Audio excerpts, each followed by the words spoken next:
சிவம் பாகம் 6. மாசி மாதத்தில் வருவதை மட்டும் மகா சிவராத்திரி என்று சொல்கிறோம். மாசி மாதத்தை மகா மாதம் என்றும், சூரியன் கும்பராசியில் பயணிக்கும் மாதம் என்பதால் கும்ப மாதம் என்றும் பெயர். மாசி மாதத்தில் வரும் அனைத்தையும் மகா என்றே குறிப்பிடுவது உண்டு.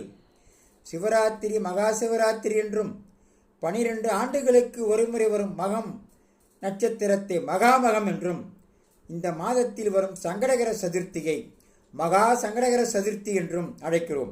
கும்பம் என்றாலே முழுமையானது, மங்களத்தின் அடையாளம் என பொருள். அதனால்தான் கோவில் பூஜைகள் போன்றவற்றில் பூரண கலசம் வைத்து வழிபடுகிறோம்.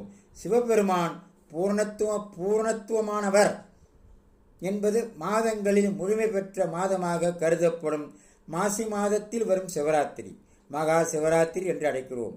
மகா சிவராத்திரி